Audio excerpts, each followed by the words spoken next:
The Audio Partners Publishing Corporation is pleased to present The Doors of Perception by Aldous Huxley, read by Rudolf Schirmer. This was first published in print in 1954.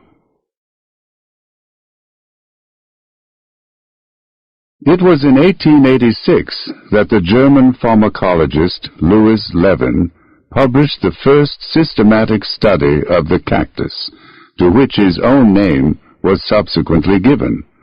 Anhalonium levinii was new to science. To primitive religion and the Indians of Mexico and the American Southwest, it was a friend of immemorially long standing. Indeed, it was much more than a friend.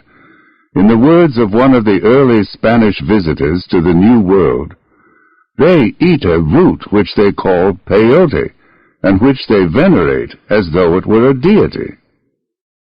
Why they should have venerated it as a deity became apparent when such eminent psychologists as Jensch, Havelock Ellis, and Weir Mitchell began their experiments with mescaline, the active principle of peyote.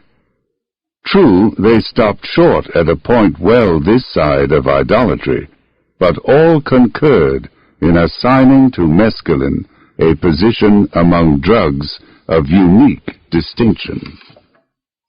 Administered in suitable doses, it changes the quality of consciousness more profoundly, and yet is less toxic than any other substance in the pharmacologist's repertory. Mescaline research has been going on sporadically ever since the days of Levin and Havelock Ellis. Chemists have not merely isolated the alkaloid, they have learned how to synthesize it, so that the supply no longer depends on the sparse and intermittent crop of a desert cactus. Alienists have dosed themselves with mescaline in the hope thereby of coming to a better, a first-hand understanding of their patients' mental processes. Working unfortunately upon too few subjects within too narrow a range of circumstances, psychologists have observed and catalogued some of the drug's more striking effects. Neurologists and physiologists have found out something about the mechanism of its action upon the central nervous system. And at least one professional philosopher has taken mescaline for the light it may throw on such ancient, unsolved riddles as the place of mind in nature and the relationship between brain and consciousness. There matters rested until 2 or 3 years ago a new and perhaps highly significant fact was observed. Actually, the fact had been staring everyone in the face for several decades, but nobody, as it happened, had noticed it until a young English psychiatrist, at present working in Canada, was struck by the close similarity in chemical composition between mescaline and adrenaline. Further research revealed that lysergic acid, an extremely potent hallucinogen derived from ergot, has a structural biochemical relationship to the others. Then came the discovery that adrenochrome, which is a product of the decomposition of adrenaline, can produce many of the symptoms observed in mescaline intoxication. But adrenochrome probably occurs spontaneously in the human body. In other words, each one of us may be capable of manufacturing a chemical, minute doses of which are known to cause profound changes in consciousness. Certain of these changes are similar to those which occur in that most characteristic plague of the 20th century, schizophrenia. Is the mental disorder due to a chemical disorder? And is the chemical disorder due in its turn to psychological distresses affecting the adrenals? It would be rash and premature to affirm it. The most we can say is that some kind of a prima facie case has been made out. Meanwhile, the clue is being systematically followed. The sleuths, biochemists, psychiatrists, psychologists, are on the trail. By a series of, for me, extremely fortunate circumstances, I found myself in the spring of 1953 squarely athwart that trail. One of the sleuths had come on business to California. In spite of 70 years of mescaline research, the psychological material at his disposal was still absurdly inadequate, and he was anxious to add to it. I was on the spot and willing, indeed eager, to be a guinea pig. Thus it came about that one bright May morning I swallowed 4/10 of a gram of mescaline, dissolved in half a glass of water, and sat down to wait for the results. We live together, we act on and react to one another, but always and in all circumstances we are by ourselves. The martyrs go hand in hand into the arena. They are crucified alone. Embraced, the lovers desperately try to fuse their insulated ecstasies into a single self-transcendence. In vain. By its very nature, every embodied spirit is doomed to suffer and enjoy in solitude. Sensations, feelings, insights, fancies, all these are private, and except through symbols and at second hand, incommunicable. We can pool information about experiences, but never the experiences themselves. From family to nation, every human group is a society of island universes. Most island universes are sufficiently like one another to permit of inferential understanding, or even of mutual empathy or feeling into.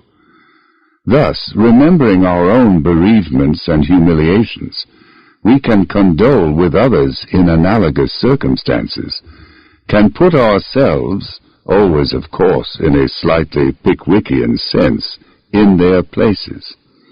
But in certain cases, communication between universes is incomplete or even non-existent.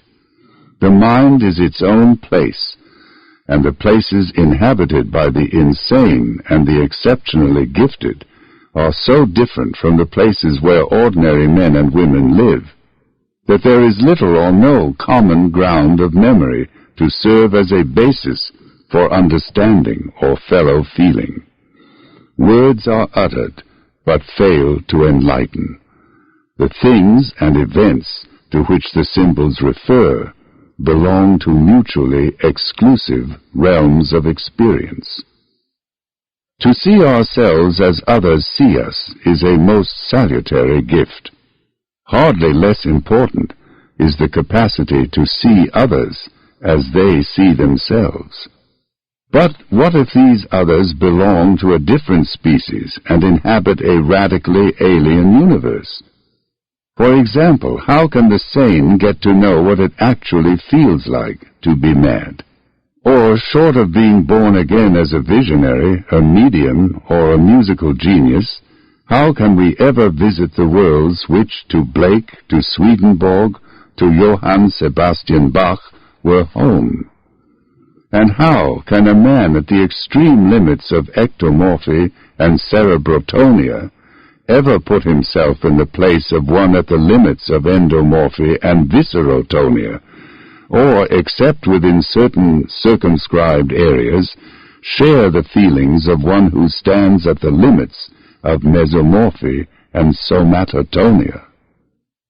To the unmitigated behaviorist, such questions, I suppose, are meaningless. But for those who theoretically believe what in practice they know to be true, namely, that there is an inside to experience as well as an outside, the problems posed are real problems, all the more grave for being some completely insoluble, some soluble only in exceptional circumstances, and by methods not available to everyone. Thus it seems virtually certain that I shall never know what it feels like to be Sir John Falstaff or Joe Louis. On the other hand, it had always seemed to me possible that through hypnosis, for example, or auto-hypnosis, by means of systematic medication or else by taking the appropriate drug, I might so change my ordinary mode of consciousness as to be able to know from the inside what the visionary, the medium, even the mystic were talking about. From what I had read of the mescaline experience, I was convinced in advance that the drug would admit me, at least for a few hours, into the kind of inner world described by Blake and A.E. But what I had expected did not happen. I had expected to lie with my eyes shut, looking at visions of many-colored geometries, of animated architectures, rich with gems and fabulously lovely, of landscapes with heroic figures, of symbolic dramas trembling perpetually on the verge of the ultimate revelation. But I had not reckoned, it was evident, with the idiosyncrasies of my mental makeup, the facts of my temperament, training, and habits. I am, and for as long as I can remember, I have always been a poor visualizer. Words, even the pregnant words of poets, do not evoke pictures in my mind. No hypnagogic visions greet me on the verge of sleep. When I recall something, the memory does not present itself to me as a vividly seen event or object.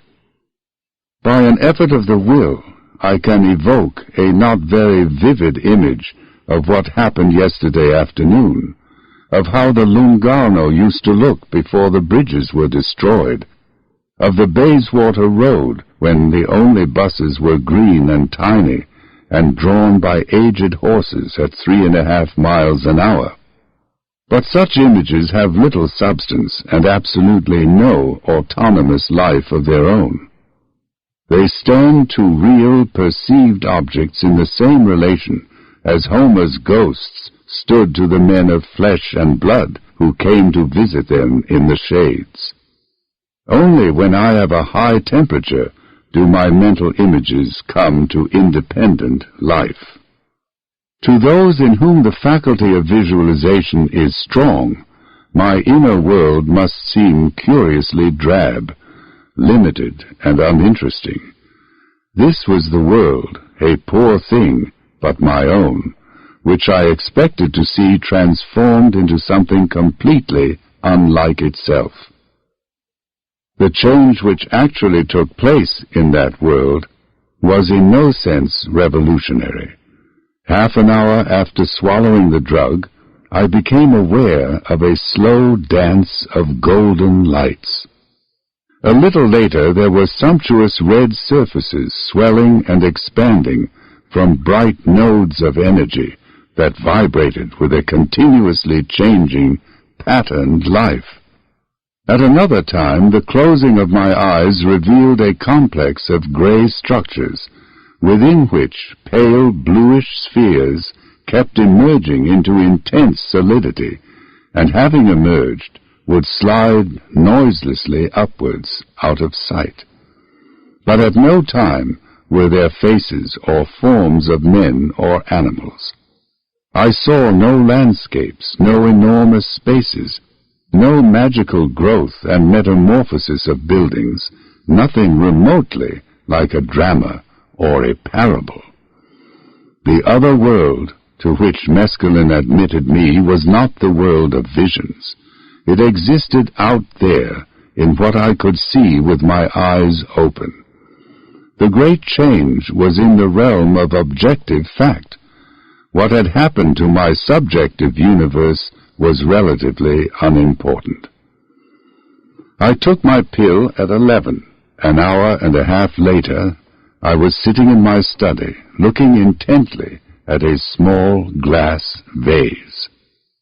The vase contained only 3 flowers, a full-blown Belle of Portugal rose, shell pink with a hint at every petal's base of a hotter, flamier hue, a large magenta and cream-colored carnation, and, pale purple at the end of its broken stalk, the bold heraldic blossom of an iris. Fortuitous and provisional, the little nosegay broke all the rules of traditional good taste. At breakfast that morning, I had been struck by the lively dissonance of its colors, but that was no longer the point. I was not looking now at an unusual flower arrangement. I was seeing what Adam had seen on the morning of his creation, the miracle, moment by moment, of naked existence. "Is it agreeable?" somebody asked. During this part of the experiment, all conversations were recorded on a dictating machine, and it has been possible for me to refresh my memory of what was said. "Neither agreeable nor disagreeable," I answered. "It just is." Istigkeit, wasn't that the word Meister Eckhart liked to use? Isness, the being of Platonic philosophy, except that Plato seems to have made the enormous, the grotesque mistake of separating being from becoming and identifying it with the mathematical abstraction of the idea. He could never, poor fellow, have seen a bunch of flowers shining with their own inner light, and all but quivering under the pressure of the significance with which they were charged.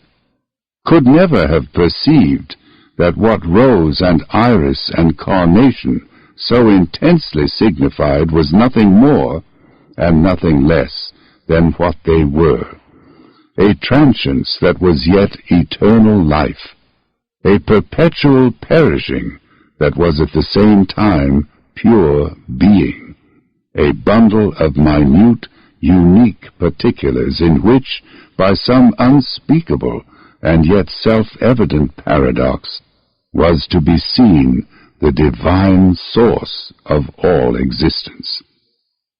I continued to look at the flowers, and in their living light I seemed to detect the qualitative equivalent of breathing, but of a breathing without returns to a starting point, with no recurrent ebbs, but only a repeated flow from beauty to heightened beauty, from deeper to ever deeper meaning.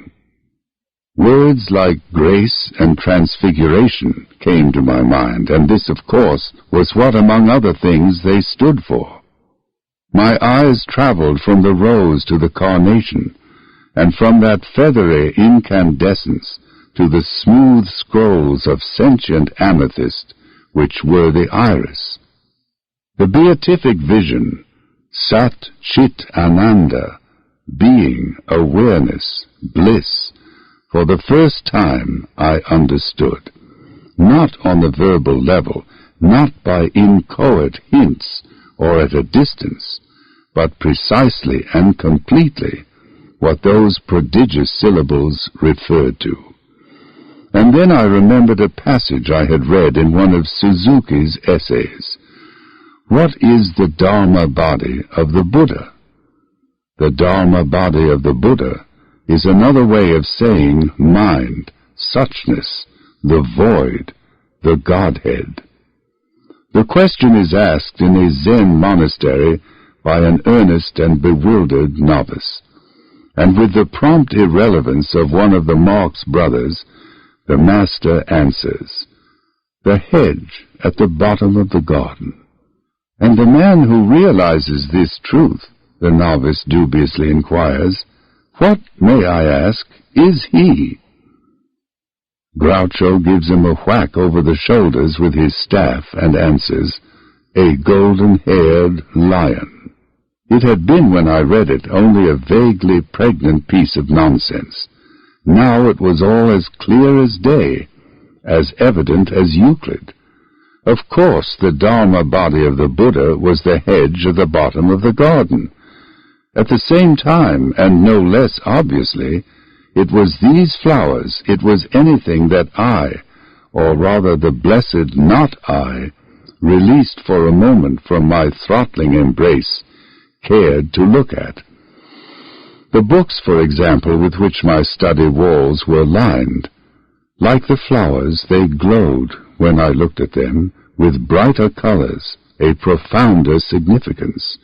Red books, like rubies, emerald books, books bound in white jade, books of agate, of aquamarine, of yellow topaz, lapis lazuli books, whose color was so intense, so intrinsically meaningful, that they seemed to be on the point of leaving the shelves to thrust themselves more insistently on my attention. "What about spatial relationships?" the investigator inquired as I was looking at the books. It was difficult to answer. True, the perspective looked rather odd, and the walls of the room no longer seemed to meet in right angles. But these were not the really important facts. The really important facts were that spatial relationships had ceased to matter very much, and that my mind was perceiving the world in terms of other than spatial categories. At ordinary times, the eye concerns itself with such problems as where, how far, how situated in relation to what. In the mescaline experience, the implied questions to which the eye responds are of another order. Place and distance cease to be of much interest. The mind does its perceiving in terms of intensity of existence, profundity of significance, relationships within a pattern. I saw the books, but was not at all concerned with their positions in space. What I noticed, what impressed itself upon my mind, was the fact that all of them glowed with living light, and that in some the glory was more manifest than in others. In this context, position and the three dimensions were beside the point. Not, of course, that the category of space had been abolished. When I got up and walked about, I could do so quite normally, without misjudging the whereabouts of objects. Space was still there, but it had lost its predominance. The mind was primarily concerned not with measures and locations, but with being and meaning. And along with indifference to space, there went an even more complete indifference to time. "There seems to be plenty of it," was all I would answer when the investigator asked me to say what I felt about time. Plenty of it, but exactly how much was entirely irrelevant. I could, of course, have looked at my watch, but my watch, I knew, was in another universe. My actual experience had been, was still, of an indefinite duration, or alternatively of a perpetual present, made up of one continually changing apocalypse. From the books, the investigator directed my attention to the furniture. A small typing table stood in the center of the room. Beyond it, from my point of view, was a wicker chair, and beyond that, a desk. The three pieces formed an intricate pattern of horizontals, uprights, and diagonals, a pattern all the more interesting for not being interpreted in terms of spatial relationships. Table, chair, and desk came together in a composition that was like something by Braque or Juan Gris, a still life recognizably related to the objective world, but rendered without depth, without any attempt at photographic realism. I was looking at my furniture not as the utilitarian who has to sit on chairs to write at desks and tables, and not as the cameraman or scientific recorder, but as the pure aesthete whose concern is only with forms and their relationships within the field of vision or the picture space. But as I looked, this purely aesthetic cubist's eye view gave place to what I can only describe as the sacramental vision of reality. I was back where I had been when I was looking at the flowers, back in a world where everything shone with the inner light and was infinite in its significance. The legs, for example, of that chair, how miraculous their tubularity, how supernatural their polished smoothness.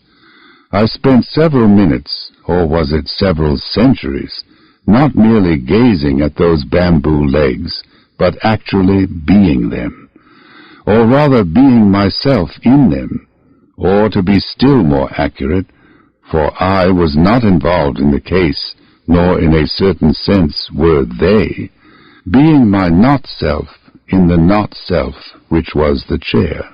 Reflecting on my experience, I found myself agreeing with the eminent Cambridge philosopher Dr. C.D. Broad, that we should do well to consider much more seriously than we have hitherto been inclined to do the type of theory which Bergson put forward in connection with memory and sense perception.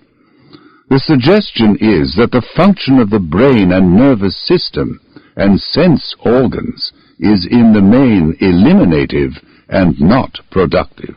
Each person is at each moment capable of remembering all that has ever happened to him, and of perceiving everything that is happening everywhere in the universe.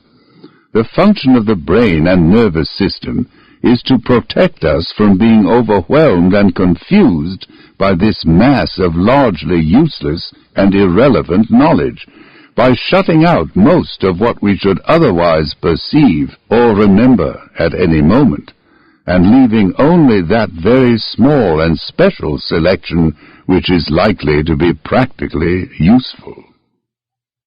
According to such a theory, each one of us is potentially mind at large.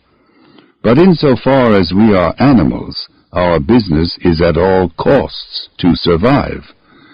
To make biological survival possible, mind at large has to be funneled through the reducing valve of the brain and nervous system. What comes out at the other end is a measly trickle of the kind of consciousness which will help us to stay alive on the surface of this particular planet.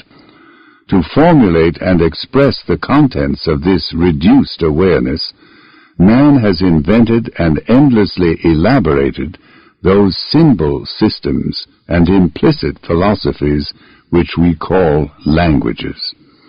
Every individual is at once the beneficiary and the victim of the linguistic tradition into which he has been born. The beneficiary, inasmuch as language gives access to the accumulated records of other people's experience; the victim, insofar as it confirms him in the belief that reduced awareness is the only awareness, and as it bedevils his sense of reality, so that he is all too apt to take his concepts for data, his words for actual things. That which in the language of religion is called this world is the universe of reduced awareness, expressed and as it were petrified by language. The various other worlds with which human beings erratically make contact are so many elements in the totality of the awareness belonging to mind at large. Most people, most of the time, know only what comes through the reducing valve and is consecrated as genuinely real by the local language. Certain persons, however, seem to be born with a kind of bypass that circumvents the reducing valve. In others, temporary bypasses may be acquired either spontaneously or as the result of deliberate spiritual exercises, or through hypnosis, or by means of drugs.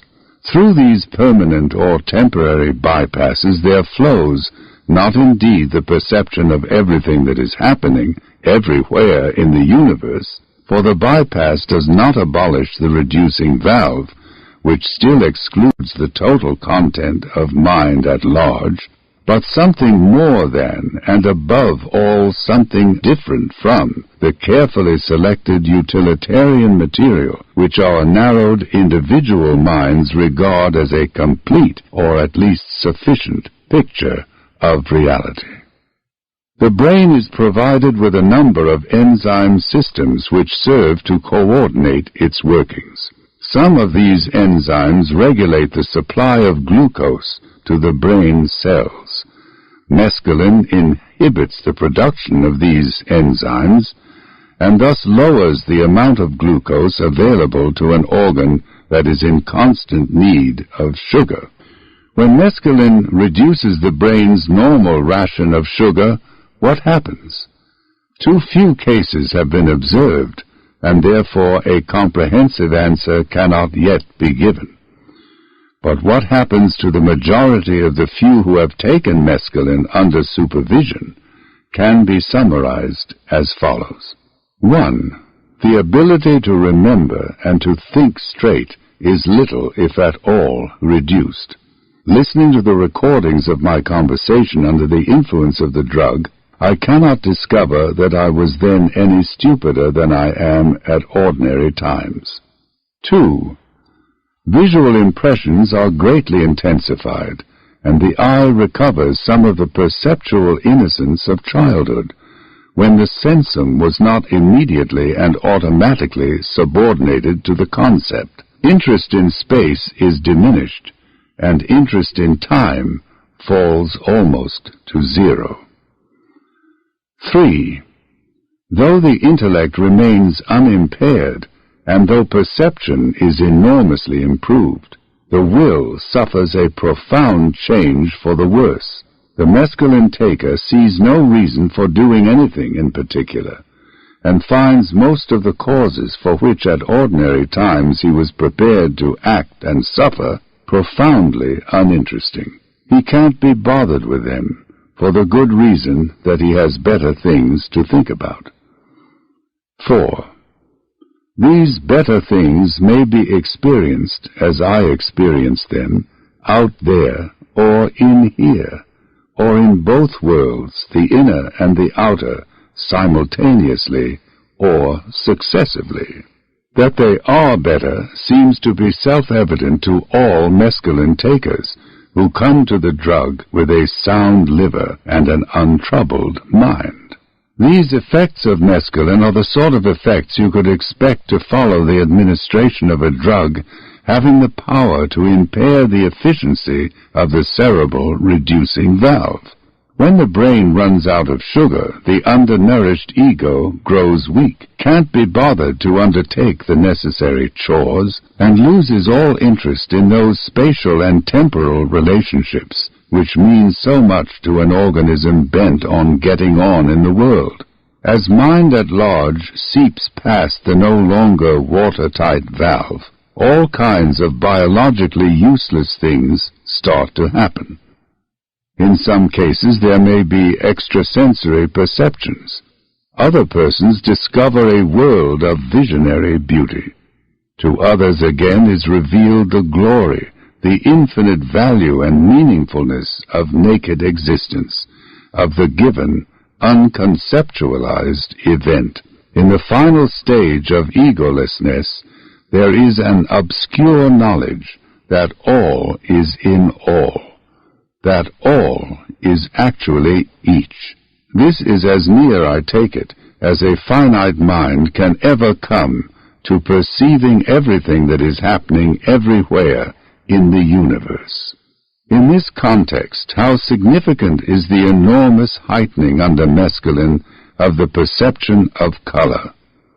For certain animals, it is biologically very important to be able to distinguish certain hues, but beyond the limits of their utilitarian spectrum, most creatures are completely color-blind.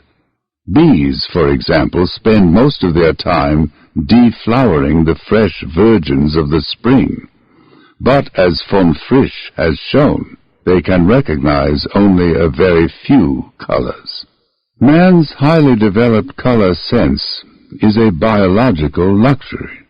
inestimably precious to him as an intellectual and spiritual being, but unnecessary to his survival as an animal.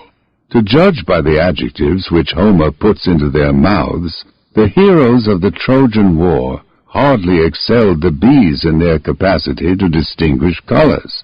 In this respect, at least, mankind's advance has been prodigious. Mescaline raises all colors to a higher power, and makes the percipient aware of innumerable fine shades of difference, to which, at ordinary times, he is completely blind. It would seem that for mind at large, the so-called secondary characters of things are primary. Unlike Locke, it evidently feels that colors are more important, better worth attending to, than masses, positions, and dimensions. Like mescaline takers, many mystics perceive supernaturally brilliant colors, not only with the inward eye, but even in the objective world around them. Similar reports are made by psychics and sensitives. There are certain mediums to whom the mescaline taker's brief revelation is a matter during long periods of daily and hourly experience. From this long but indispensable excursion into the realms of theory, we may now return to the miraculous facts. 4 bamboo chair legs in the middle of a room. Like Wordsworth's daffodils, they brought all manner of wealth, the gift beyond price of a new direct insight into the very nature of things, together with a more modest treasure of understanding in the field especially of the arts. A rose is a rose is a rose, but these chair legs were St. Michael and all angels. 4 or 5 hours after the event, when the effects of a cerebral sugar shortage were wearing off, I was taken for a little tour of the city, which included a visit toward sundown to what is modestly claimed to be the world's biggest drug store. At the back of the WBDS, among the toys, the greeting cards, and the comics, stood a row, surprisingly enough, of art books.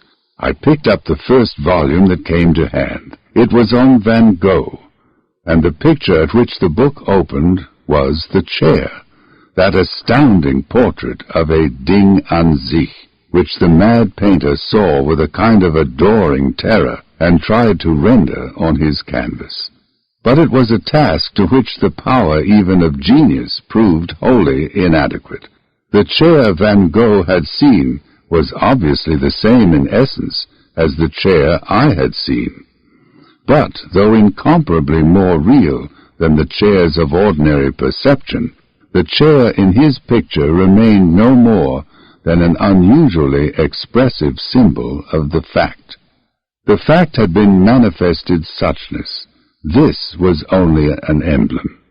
Such emblems are sources of true knowledge about the nature of things, and this true knowledge may serve to prepare the mind which accepts it for immediate insights on its own account.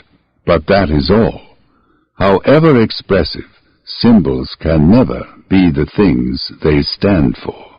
It would be interesting in this context to make a study of the works of art available to the great knowers of suchness. What sort of pictures did Eckhart look at? What sculptures and paintings played a part in the religious experience of St. John of the Cross, of Hakuin, of Hui Ning, of William Law? The questions are beyond my power to answer, but I strongly suspect that most of the great knowers of suchness paid very little attention to art, some refusing to have anything to do with it at all, others being content with what a critical eye would regard as second-rate or even tenth-rate works. To a person whose transfigured and transfiguring mind can see the all in every this, the first-rateness or tenth-rateness of even a religious painting will be a matter of the most sovereign indifference. Art, I suppose, is only for beginners. or else for those resolute dead-enders who have made up their minds to be content with the ersatz of suchness, with symbols rather than with what they signify, with the elegantly composed recipe in lieu of actual dinner.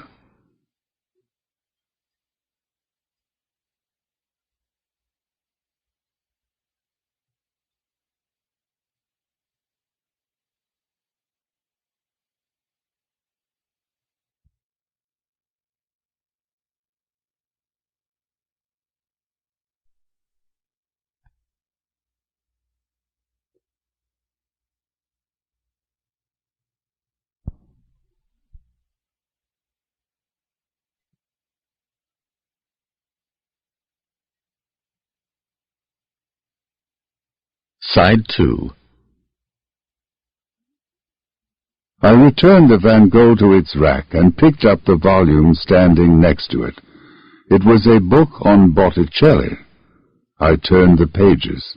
The Birth of Venus, never one of my favorites. Mars and Venus, that loveliness so passionately denounced by poor Ruskin at the height of his long-drawn sexual tragedy.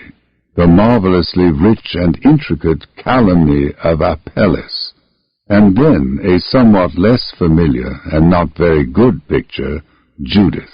My attention was arrested, and I gazed in fascination, not at the pale neurotic heroine or her attendant, not at the victim's hairy head, or the vernal landscape in the background, but at the purplish silk of Judith's pleated bodice and long, wind-blown skirts. This was something I had seen before, seen that very morning between the flowers and the furniture, when I looked down by chance and went on passionately staring by choice at my own crossed legs, those folds in the trousers. What a labyrinth of endlessly significant complexity! And the texture of the grey flannel, how rich, how deeply, mysteriously sumptuous. And here they were again, in Botticelli's picture. Civilized human beings wear clothes. Therefore there can be no portraiture, no mythological or historical storytelling without representations of folded textiles.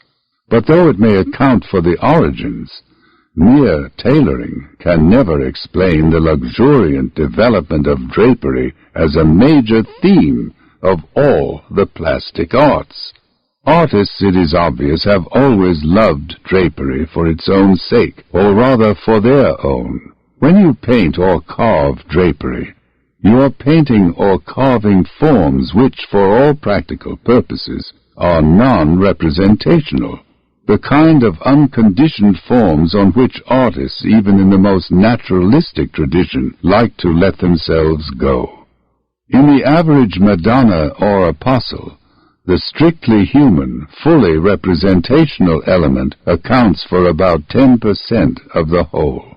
All the rest consists of many-colored variations on the inexhaustible theme of crumpled wool or linen. And these non-representational 9/10 of a Madonna or an Apostle may be just as important qualitatively as they are in quantity. Very often they set the tone of the whole work of art. They state the key in which the theme is being rendered. They express the mood, the temperament, the attitude to life of the artist. Stoical serenity reveals itself in the smooth surfaces, the broad, untortured folds of Pierrot's draperies. Torn between fact and wish, between cynicism and idealism, Bernini tempers the all but caricatural verisimilitude of his faces with enormous sartorial abstractions, which are the embodiment, in stone or bronze, of the everlasting commonplaces of rhetoric. The heroism, the holiness, the sublimity to which mankind perpetually aspires, for the most part in vain. And here are El Greco's disquietingly visceral skirts and mantles. Here are the sharp, twisting, flame-like folds in which Cosimotura clothes his figures. In the first, traditional spirituality breaks down into a nameless physiological yearning. In the second, there writhes an agonized sense of the world's essential strangeness and hostility. Or consider Watteau. His men and women play lutes, get ready for balls and harlequinades, embark on velvet lawns and under noble trees for the cithara of every lover's dream. Their enormous melancholy and the flayed, excruciating sensibility of their creator find expression not in the actions recorded, not in the gestures and the faces portrayed, but in the relief and texture of their taffeta skirts, their satin capes and doublets. Not an inch of smooth surface here, not a moment of peace or confidence, only a silken wilderness of countless tiny pleats and wrinkles, with an incessant modulation, inner uncertainty rendered with the perfect assurance of a master hand, of tone into tone, of one indeterminate color into another. In life, man proposes, God disposes. In the plastic arts, the proposing is done by the subject matter. That which disposes is ultimately the artist's temperament.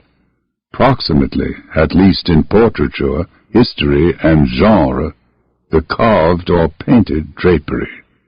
Between them, these two may decree that a fête galante shall move to tears, that a crucifixion shall be serene to the point of cheerfulness, that a stigmatization shall be almost intolerably sexy, that the likeness of a prodigy of female brainlessness, I am thinking now of Ingres' incomparable Madame Watessier, shall express the austerest, the most uncompromising intellectuality. But this is not the whole story. Draperies, as I had now discovered, are much more than devices for the introduction of non-representational forms into naturalistic paintings and sculptures.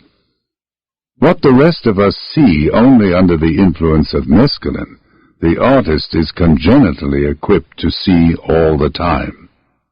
His perception is not limited to what is biologically or socially useful. A little of the knowledge belonging to mind at large oozes past the reducing valve of brain and ego into his consciousness. It is a knowledge of the intrinsic significance of every existent. For the artist as for the mescaline taker, draperies are living hieroglyphs that stand in some peculiarly expressive way for the unfathomable mystery of pure being. More even than the chair, though less perhaps than those wholly supernatural flowers, the folds of my grey flannel trousers were charged with isness. To what they owed this privileged status I cannot say. Is it perhaps because the forms of folded drapery are so strange and dramatic that they catch the eye and in this way force the miraculous fact of sheer existence upon the attention? Who knows? What is important is less the reason for the experience than the experience itself. Poring over Judith's skirts there in the world's biggest drugstore, I knew that Botticelli, and not Botticelli alone, but many others too, had looked at draperies with the same transfigured and transfiguring eyes as had been mine that morning. They had seen the Istichkeit, the allness and infinity of folded cloth, and had done their best to render it in paint or stone, necessarily, of course, without success, for the glory and the wonder of pure existence belong to another order, beyond the power of even the highest art to express. But in Judith's skirt I could clearly see what, if I had been a painter of genius, I might have made of my old grey flannels. Not much, heaven knows, in comparison with the reality, but enough to delight generation after generation of beholders, enough to make them understand at least a little of the true significance of what in our pathetic imbecility we call mere things, and disregard in favor of television. This is how one ought to see, I kept saying as I looked down at my trousers, or glanced at the jeweled books in the shelves, at the legs of my infinitely more than Van Goghian chair. This is how one ought to see, how things really are.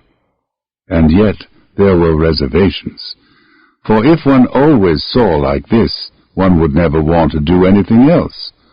Just looking, just being the divine not-self of flower, of book, of chair, of flannel, that would be enough. But in that case, what about other people? What about human relations?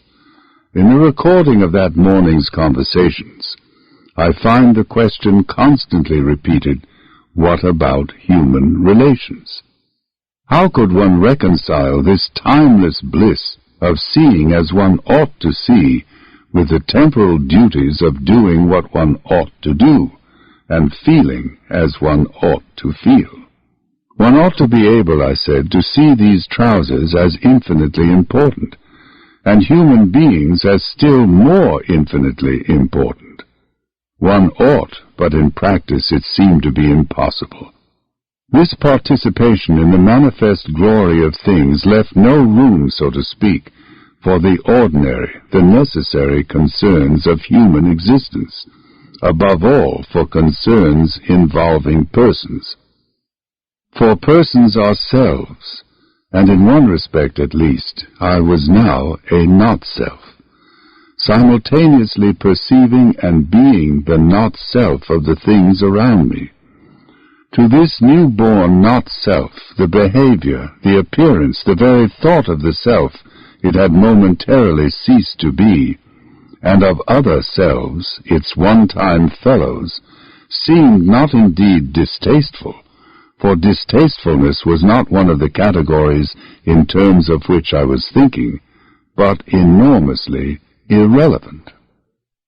Compelled by the investigator to analyze and report on what I was doing, and how I longed to be left alone with eternity in a flower, infinity in 4 chair legs, and the absolute in the folds of a pair of flannel trousers, I realized that I was deliberately avoiding the eyes of those who were with me in the room, deliberately refraining from being too much aware of them.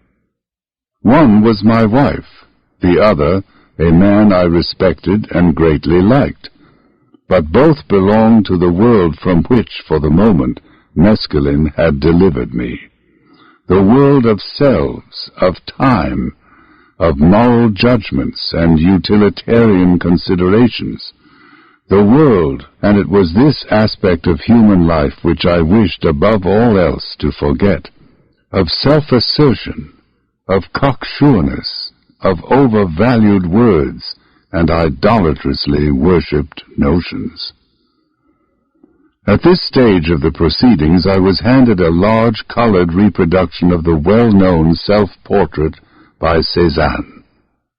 The head and shoulders of a man in a large straw hat, red-cheeked, red-lipped, with rich black whiskers and a dark, unfriendly eye. It is a magnificent painting, but it was not as a painting that I now saw it, for the head promptly took on a third dimension, and came to life as a small, goblin-like man, looking out through a window in the page before me. I started to laugh, and when they asked me why, "What pretensions," I kept repeating. "Who on earth does he think he is?" The question was not addressed to Cézanne in particular, but to the human species at large. Who did they all think they were? It's like Arnold Bennett in the Dolomites, I said, suddenly remembering a scene happily immortalized in a snapshot of A.B. some 4 or 5 years before his death, toddling along a wintry road at Cortina d'Ampezzo. Around him lay the virgin snow. In the background was a more than Gothic aspiration of red crags. And there was dear, kind, unhappy A.B., consciously overacting the role of his favorite character in fiction, himself the card in person. There he went, toddling slowly in the bright alpine sunshine, his thumbs in the armholes of a yellow waistcoat, which bulged a little lower down, with the graceful curve of a Regency bow window at Brighton. His head thrown back as though to aim some stammered utterance, howitzer-like, at the blue dome of heaven. What he actually said I have forgotten, but what his whole manner, air, and posture fairly shouted was, "I'm as good as those damned mountains." And in some ways, of course, he was infinitely better, but not, as he knew very well, in the way his favorite character in fiction liked to imagine. Successfully, whatever that may mean, or unsuccessfully, we all overact the part of our favorite character in fiction. And the fact, the almost infinitely unlikely fact, of actually being Cézanne makes no difference, for the consummate painter, with his little pipeline to mind at large, bypassing the brain valve and ego filter, was also, and just as genuinely, this whiskered goblin with the unfriendly eye. For relief, I turned back to the folds in my trousers. This is how one ought to see, I repeated yet again, and I might have added, these are the sort of things one ought to look at. Things without pretensions, satisfied to be merely themselves, sufficient in their suchness, not acting a part, not trying insanely to go it alone, in isolation from the Dharma body, in Luciferian defiance of the grace of God. The nearest approach to this, I said, would be a Vermeer. Yes, a Vermeer, for that mysterious artist was trebly gifted, with the vision that perceives the Dharma body as the hedge at the bottom of the garden, with the talent to render as much of that vision as the limitations of human capacity permit, and with the prudence to confine himself in his paintings to the more manageable aspects of reality. For though Vermeer represented human beings, he was always a painter of still life. Cézanne, who told his female sitters to do their best to look like apples, tried to paint portraits in the same spirit. But his Pippin-like women are more nearly related to Plato's ideas than to the Dharma body in the hedge. They are eternity and infinity, seen not in sand or flower, but in the abstractions of some very superior brand of geometry. Vermeer never asked his girls to look like apples. On the contrary, he insisted on their being girls to the very limit, but always with the proviso that they refrain from behaving girlishly. They might sit or quietly stand, but never giggle, never display self-consciousness, never say their prayers or pine for absent sweethearts, never gossip, never gaze enviously at other women's babies, never flirt, never love, or hate, or work.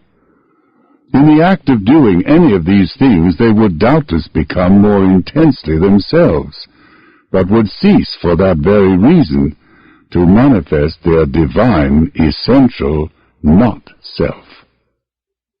In Blake's phrase, the doors of Vermeer's perception were only partially cleansed. A single panel had become almost perfectly transparent. The rest of the door was still muddy. The essential not-self could be perceived very clearly in things and in living creatures on the hither side of good and evil. In human beings it was visible only when they were in repose, their minds untroubled, their bodies motionless. In these circumstances Vermeer could see suchness in all its heavenly beauty, could see and in some small measure render it in a subtle and sumptuous still life. Vermeer is undoubtedly the greatest painter of human still lives. But there have been others, for example Vermeer's French contemporaries, the Lenain brothers. They set out, I suppose, to be genre painters, but what they actually produced was a series of human still lives, in which their cleansed perception of the infinite significance of all things is rendered not as with Vermeer by subtle enrichment of color and texture, but by a heightened clarity, an obsessive distinctness of form within an austere, almost monochromatic tonality. In our own day we have had Vuillard, the painter at his best of unforgettably splendid pictures of the Dharma body manifested in a bourgeois bedroom, of the Absolute blazing away in the midst of some stockbroker's family in a suburban garden taking tea. Ce qui fait que l'ancien bandagiste renie le comptoir dont le faste allécher les passants, c'est son jardin d'Auteuil, où, veufs de tout enceint, les ignias ont l'air d'être en tôle vernie. For Laurent Taillade, the spectacle was merely obscene. But if the retired rubber goods merchant had sat still enough, Vuillard would have seen in him only the Dharma body, would have painted in the zinnias the goldfish pool, the villa's Moorish tower and Chinese lanterns, a corner of Eden before the fall. But meanwhile my question remained unanswered. How was this cleansed perception to be reconciled with a proper concern with human relations, with the necessary chores and duties, to say nothing of charity and practical compassion? The age-old debate between the actives and the contemplatives was being renewed so far as I was concerned, with an unprecedented poignancy. For until this morning I had known contemplation only in its humbler, its more ordinary forms, as discursive thinking, as a rapt absorption in poetry or painting or music, as a patient waiting upon those inspirations without which even the prosiest writer cannot hope to accomplish anything, as occasional glimpses in nature of Wordsworth's something far more deeply interfused, as systematic silence leading sometimes to hints of an obscure knowledge. But now I knew contemplation at its height, but not yet in its fullness, for in its fullness the way of Mary includes the way of Martha, and raises it, so to speak, to its own higher power. Mescaline opens up the way of Mary, but shuts the door on that of Martha. It gives access to contemplation, but to a contemplation that is incompatible with action, and even with the will to action, the very thought of action. In the intervals between his revelations, the mescaline taker is apt to feel that though in one way everything is supremely as it should be, in another there is something wrong. His problem is essentially the same as that which confronts the quietist, the arhat, and on another level the landscape painter and the painter of human still lives. Mescaline can never solve that problem. It can only pose it apocalyptically for those to whom it had never before presented itself. The full and final solution can be found only by those who are prepared to implement the right kind of Weltanschauung by means of the right kind of behavior and the right kind of constant and unstrained alertness. Over against the quietist stands the active contemplative, the saint, the man who, in Eckhart's phrase, is ready to come down from the seventh heaven in order to bring a cup of water to his sick brother. Over against the Arhat, retreating from appearances into an entirely transcendental nirvana, stands the Bodhisattva, for whom suchness and the world of contingencies are one, and for whose boundless compassion every one of those contingencies is an occasion not only for transfiguring insight, but also for the most practical charity. And in the universe of art, over against Vermeer and the other painters of human still lives, over against the masters of Chinese and Japanese landscape painting, over against Constable and Turner, against Sisley and Seurat and Cézanne, stands the all-inclusive art of Rembrandt. These are enormous names, inaccessible eminences. For myself, on this memorable May morning, I could only be grateful for an experience which had shown me, more clearly than I had ever seen it before, the true nature of the challenge and the completely liberating response. Let me add, before we leave this subject, that there is no form of contemplation, even the most quietistic, which is without its ethical values. Half at least of all morality is negative, and consists in keeping out of mischief. The Lord's Prayer is less than 50 words long, and 6 of those words are devoted to asking God not to lead us into temptation. The one-sided contemplative leaves undone many things that he ought to do, but to make up for it, he refrains from doing a host of things he ought not to do. The sum of evil, Pascal remarked, would be much diminished if men could only learn to sit quietly in their rooms. The contemplative, whose perception has been cleansed, does not have to stay in his room. He can go about his business, so completely satisfied to see and be a part of the divine order of things that he will never even be tempted to indulge in what Traherne called the dirty devices of the world. When we feel ourselves to be sole heirs of the universe, when the sea flows in our veins and the stars are our jewels, when all things are perceived as infinite and holy, what motive can we have for covetousness or self-assertion, for the pursuit of power or the drearier forms of pleasure? Contemplatives are not likely to become gamblers or procurers or drunkards. They do not as a rule preach intolerance or make war, do not find it necessary to rob, swindle, or grind the faces of the poor. And to these enormous negative virtues we may add another which, though hard to define, is both positive and important.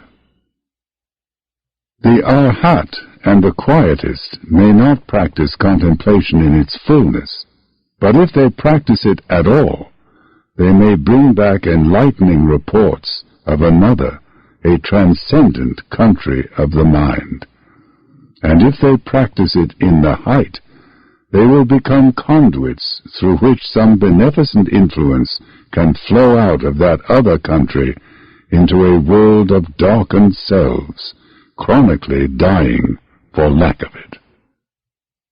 Meanwhile, I had turned at the investigator's request from the portrait of Cézanne to what was going on inside my head when I shut my eyes. This time the inscape was curiously unrewarding. The field of vision was filled with brightly colored, constantly changing structures that seemed to be made of plastic or enameled tin. Cheap, I commented. Trivial, like things in a 5 and 10. And all this shoddiness existed in a closed, cramped universe. It's as though one were below decks in a ship, I said, a 5 and 10 cent ship. And as I looked, it became very clear that this 5 and 10 cent ship was in some way connected with human pretensions, with the portrait of Cézanne, with A.B. among the Dolomites overacting his favorite character in fiction. This suffocating interior of a dime store ship was my own personal self. These gimcrack mobiles of tin and plastic were my personal contributions to the universe. I felt the lesson to be salutary, but was sorry nonetheless that it had had to be administered at this moment and in this form. As a rule, the mescaline taker discovers an inner world as manifestly a datum, as self-evidently infinite and holy, as that transfigured outer world which I had seen with my eyes open. From the first, my own case had been different. Mescaline had endowed me temporarily with the power to see things with my eyes shut, but it could not, or at least on this occasion did not, reveal an inscape remotely comparable to my flowers or chair or flannels out there. What it had allowed me to perceive inside was not the Dharma body in images, but my own mind. Not suchness, but a set of symbols, in other words, a homemade substitute for suchness. Most visualizers are transformed by mescaline into visionaries.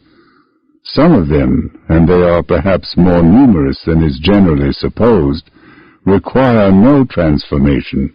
They are visionaries all the time. The mental species to which Blake belonged is fairly widely distributed even in the urban industrial societies of the present day.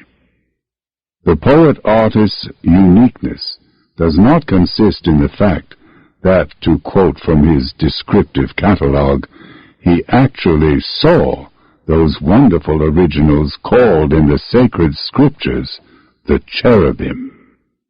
It does not consist in the fact that these wonderful originals seen in my visions were some of them 100 feet in height, all containing mythological and recondite meaning.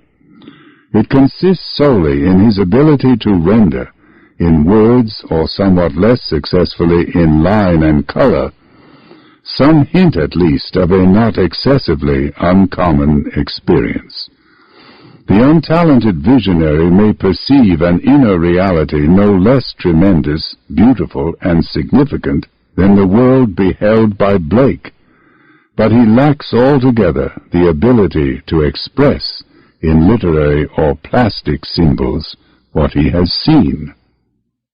From the records of religion and the surviving monuments of poetry and the plastic arts, it is very plain that at most times and in most places men have attached more importance to the inscape than to objective existence, have felt that what they saw with their eyes shut possessed a spiritually higher significance than what they saw with their eyes open. The reason? Familiarity breeds contempt, and how to survive is a problem ranging in urgency from the chronically tedious to the excruciating. The outer world is what we wake up to every morning of our lives, is the place where willy-nilly we must try to make our living. In the inner world there is neither work nor monotony. We visit it only in dreams and musings, and its strangeness is such that we never find the same world on 2 successive occasions. What wonder, then, if human beings in their search for the divine have generally preferred to look within? Generally, but not always. In their art, no less than in their religion, the Taoists and the Zen Buddhists look beyond visions to the void, and through the void at the 10,000 things of objective reality. Because of their doctrine of the Word made flesh, Christians should have been able from the first to adopt a similar attitude towards the universe around them. But because of the doctrine of the Four, they found it very hard to do so. As recently as 300 years ago, an expression of thoroughgoing world denial and even world condemnation was both orthodox and comprehensible. Quote, "We should feel wonder at nothing at all in nature except only the incarnation of Christ." Close quote. In the 17th century, L'Allemagn's phrase seemed to make sense. Today, it has the ring of madness. In China, the rise of landscape painting to the rank of a major art form took place about 1,000, in Japan about 600, and in Europe about 300 years ago. The equation of Dharma body with hedge was made by those Zen masters who wedded Taoist naturalism with Buddhist transcendentalism. It was therefore only in the Far East that landscape painters consciously regarded their art as religious. In the West, religious painting was a matter of portraying sacred personages, of illustrating hallowed texts. Landscape painters regarded themselves as secularists. Today we recognize in Seurat one of the supreme masters of what may be called mystical landscape painting. And yet this man, who was able more effectively than any other to render the one in the many, became quite indignant when somebody praised him for the poetry of his work. "I merely apply the system," he protested. In other words, he was merely a pointilliste, and in his own eyes nothing else. A similar anecdote is told of John Constable. One day towards the end of his life, Blake met Constable at Hampstead and was shown one of the younger artist's sketches. In spite of his contempt for naturalistic art, the old visionary knew a good thing when he saw it, except, of course, when it was by Rubens. "This is not drawing," he cried, "this is inspiration." "I had meant it to be drawing," was Constable's characteristic answer. Both men were right. It was drawing, precise and veracious, and at the same time it was inspiration. Inspiration of an order at least as high as Blake's. The pine trees on the heath had actually been seen as identical with the Dharma body. The sketch was a rendering, necessarily imperfect but still profoundly impressive, of what a cleansed perception had revealed to the open eyes of a great painter. From a contemplation, in the tradition of Wordsworth and Whitman, of the Dharma body as hedge, and from visions, such as Blake's, of the wonderful originals within the mind, contemporary poets have retreated into an investigation of the personal, as opposed to the more than personal, subconscious, and to a rendering in highly abstract terms, not of the given objective fact, but of mere scientific and theological notions. And something similar has happened in the field of painting, where we have witnessed a general retreat from landscape, the predominant art form of the 19th century. This retreat from landscape has not been into that other inner divine datum with which most of the traditional schools of the past were concerned, that archetypal world where men have always found the raw materials of myth and religion. No, it has been a retreat from the outward datum into the personal subconscious, into a mental world more squalid and more tightly closed than even the world of conscious personality. These contraptions of tin and highly colored plastic, where had I seen them before? In every picture gallery that exhibits the latest in non-representational art.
Side 3. And now someone produced a phonograph and put a record on the turntable. I listened with pleasure, but experienced nothing comparable to my seen apocalypses of flowers or flannel. Would a naturally gifted musician hear the revelations which for me had been exclusively visual? It would be interesting to make the experiment. Meanwhile, though not transfigured, though retaining its normal quality and intensity, the music contributed not a little to my understanding of what had happened to me and of the wider problems which those happenings had raised. Instrumental music, oddly enough, left me rather cold. Mozart's C minor piano concerto was interrupted after the first movement, and a recording of some madrigals by Gesualdo took its place. These voices, I said appreciatively, these voices, they're a kind of bridge back to the human world. And a bridge they remained even while singing the most startlingly chromatic of the Mad Prince's compositions. Through the uneven phrases of the madrigals, the music pursued its course, never sticking to the same key for 2 bars together. In Gesualdo, that fantastic character out of a Webster melodrama, psychological disintegration had exaggerated, had pushed to the extreme limit a tendency inherent in modal as opposed to fully tonal music. The resulting works sounded as though they might have been written by the later Schoenberg. And yet I felt myself constrained to say, as I listened to these strange products of a counter-Reformation psychosis working upon a late medieval art form, and yet it does not matter that he's all in bits. The whole is disorganized, but each individual fragment is in order, is a representative of a higher order. The highest order prevails even in the disintegration. The totality is present even in the broken pieces, more clearly present, perhaps, than in a completely coherent work. At least you aren't lulled into a sense of false security by some merely human, merely fabricated order. You have to rely on your immediate perception of the ultimate order. So in a certain sense, disintegration may have its advantages. But of course it's dangerous, horribly dangerous. Suppose you couldn't get back out of the chaos. From Gesualdo's madrigals we jumped across a gulf of 3 centuries to Alban Berg and the lyric suite. This, I announced in advance, is going to be hell. But as it turned out, I was wrong. Actually, the music sounded rather funny. Dredged up from the personal subconscious, agony succeeded 12-tone agony. But what struck me was only the essential incongruity between a psychological disintegration even completer than Gesualdo's and the prodigious resources in talent and technique employed in its expression. "Isn't he sorry for himself?" I commented with a derisive lack of sympathy. And then Katzenmusik, learned Katzenmusik. And finally, after a few more minutes of the anguish, who cares what his feelings are? Why can't he pay attention to something else? As a criticism of what is undoubtedly a very remarkable work, it was unfair and inadequate, but not, I think, irrelevant. I cite it for what it is worth, and because that is how, in a state of pure contemplation, I reacted to the lyric suite. When it was over, the investigator suggested a walk in the garden. I was willing, and though my body seemed to have dissociated itself almost completely from my mind, or, to be more accurate, though my awareness of the transfigured outer world was no longer accompanied by an awareness of my physical organism, I found myself able to get up, open the French window, and walk out with only a minimum of hesitation.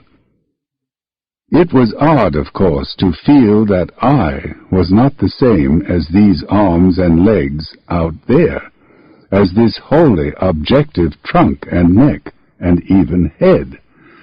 It was odd, but one soon got used to it, and anyhow the body seemed perfectly well able to look after itself.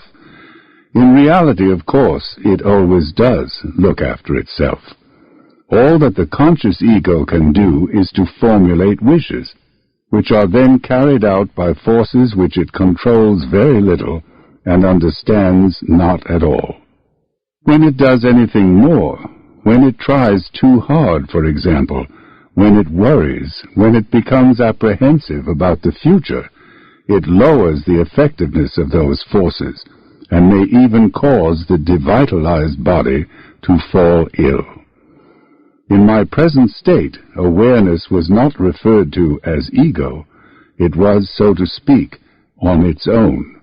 This meant that the physiological intelligence controlling the body was also on its own. For the moment, that interfering neurotic, who in waking hours tries to run the show, was blessedly out of the way. From the French window I walked out under a kind of pergola covered in part by a climbing rose tree, in part by laths 1 inch wide with half an inch of space between them. The sun was shining, and the shadows of the laths made a zebra-like pattern on the ground, and across the seat and back of a garden chair, which was standing at this end of the pergola. That chair, shall I ever forget it?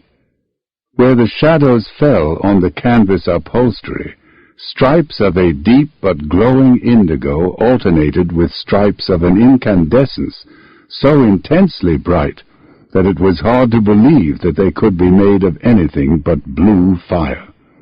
For what seemed an immensely long time, I gazed without knowing, even without wishing to know, what it was that confronted me. At any other time I would have seen a chair barred with alternate light and shade. Today the percept had swallowed up the concept. I was so completely absorbed in looking so thunderstruck by what I actually saw that I could not be aware of anything else. Garden furniture, laths, sunlight, shadow, these were no more than names and notions, mere verbalizations, for utilitarian or scientific purposes after the event. The event was this succession of azure furnace doors, separated by gulfs of unfathomable gentian. It was inexpressibly wonderful, wonderful to the point almost of being terrifying. And suddenly I had an inkling of what it must feel like to be mad. Schizophrenia has its heavens as well as its hells and purgatories. I remember what an old friend, dead these many years, told me about his mad wife. One day, in the early stages of the disease, when she still had her lucid intervals, he had gone to talk to her about their children. She listened for a time, then cut him short. How could he bear to waste his time on a couple of absent children, when all that really mattered, here and now, was the unspeakable beauty of the patterns he made in this brown tweed jacket every time he moved his arms? Alas, this paradise of cleansed perception, of pure one-sided contemplation, was not to endure. The blissful intermissions became rarer, became briefer, until finally there were no more of them. There was only horror. Most takers of mescaline experience only the heavenly part of schizophrenia.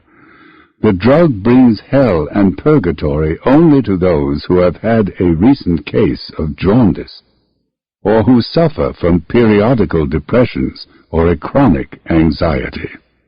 If, like the other drugs of remotely comparable power, mescaline were notoriously toxic, the taking of it would be enough of itself to cause anxiety.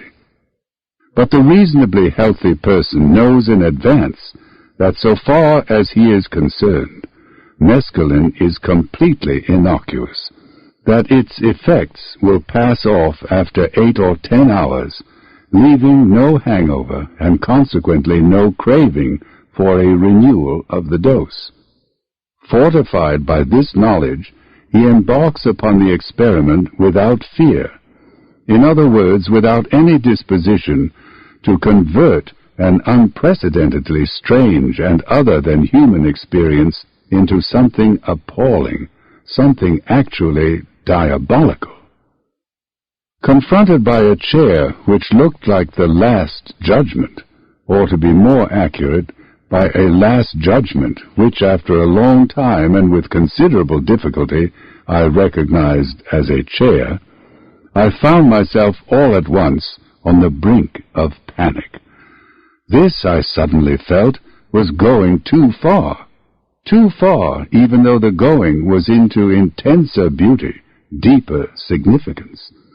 The fear, as I analyze it in retrospect, was of being overwhelmed, of disintegrating under a pressure of reality greater than a mind accustomed to living most of the time in a cozy world of symbols could possibly bear. The literature of religious experience abounds in references to the pains and terrors overwhelming those who have come too suddenly face to face with some manifestation of the mysterium tremendum. In theological language, this fear is due to the incompatibility between man's egotism and the divine purity, between man's self-aggravated separateness and the infinity of God. Following Burma and William Law, we may say that by unregenerate souls, the divine light at its full blaze can be apprehended only as a burning purgatorial fire.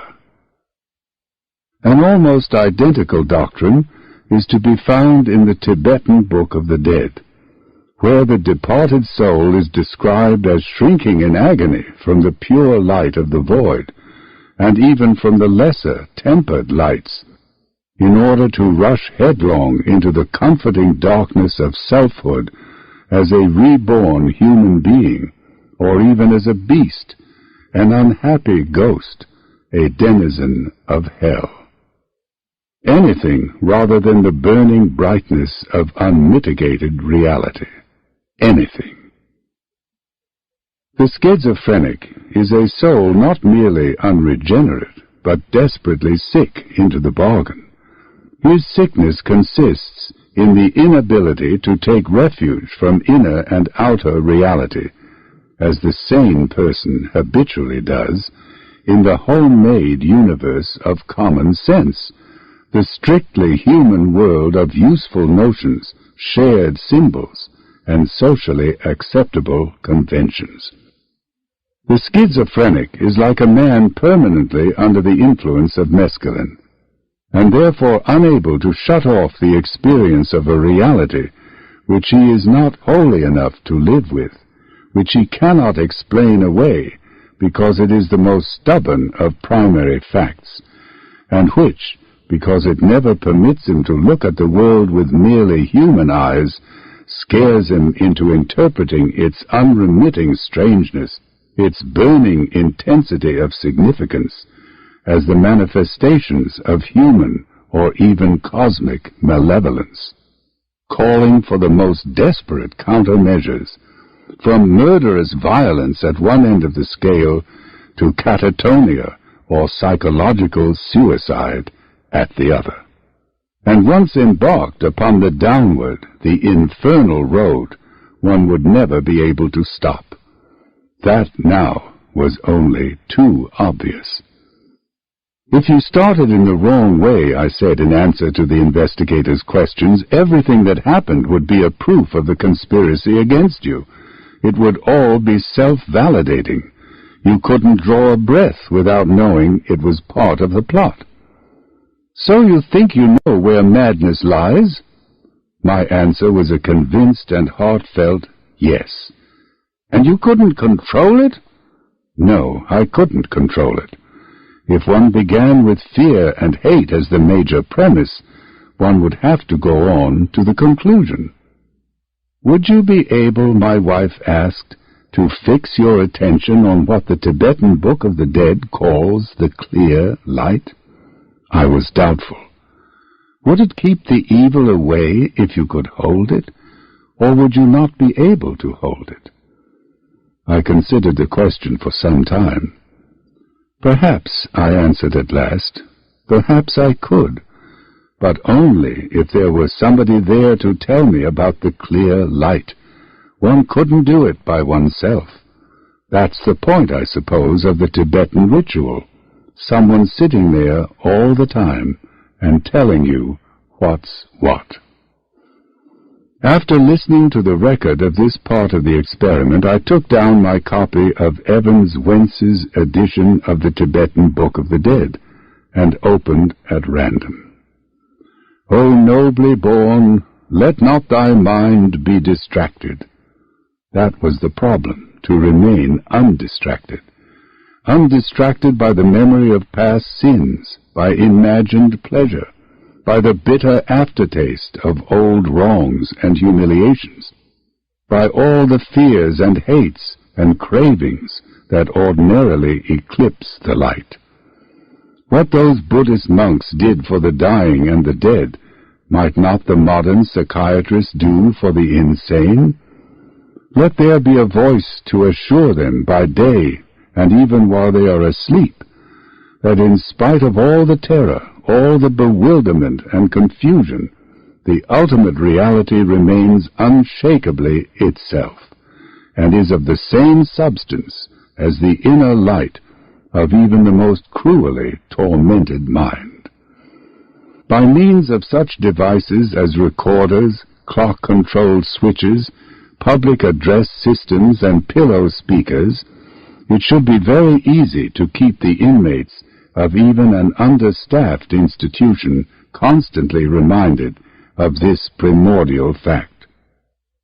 Perhaps a few of the lost souls might in this way be helped to win some measure of control over the universe, at once beautiful and appalling, but always other than human, always totally incomprehensible, in which they find themselves condemned to live. None too soon I was steered away from the disquieting splendors of my garden chair. Drooping in green parabolas from the hedge, the ivy fronds shone with a kind of glassy, jade-like radiance. A moment later, a clump of red-hot polkas in full bloom had exploded into my field of vision, so passionately alive that they seemed to be standing on the very brink of utterance. The flowers strained upwards into the blue. Like the chair under the laths, they protected too much. I looked down at the leaves and discovered a cavernous intricacy of the most delicate green lights and shadows, pulsing with undecipherable mystery. Roses. The flowers are easy to paint, the leaves difficult. Shiki's haiku, which I quote in R.H. Blyth's translation, expresses by indirection exactly what I then felt. The excessive, the too obvious glory of the flowers as contrasted with the subtler miracle of their foliage. We walked out into the street. A large, pale blue automobile was standing at the curb. At the sight of it, I was suddenly overcome by enormous merriment. What complacency, what an absurd self-satisfaction beamed from those bulging surfaces of glossiest enamel. Man had created the thing in his own image, or rather in the image of his favorite character in fiction. I laughed till the tears ran down my cheeks. We re-entered the house. A meal had been prepared. Somebody who was not yet identical with myself fell to with ravenous appetite. From a considerable distance and without much interest, I looked on. When the meal had been eaten, we got into the car and went for a drive. The effects of the mescaline were already on the decline, but the flowers in the gardens still trembled on the brink of being supernatural. The pepper trees and carobs along the side streets still manifestly belonged to some sacred grove. Eden alternated with Dodona, Yggdrasil with the mystic rose. And then, abruptly, we were at an intersection waiting to cross Sunset Boulevard.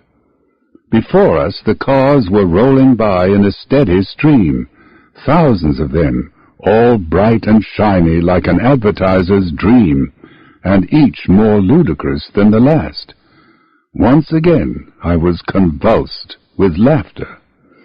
The Red Sea of traffic parted at last, and we crossed into another oasis of trees and lawns and roses.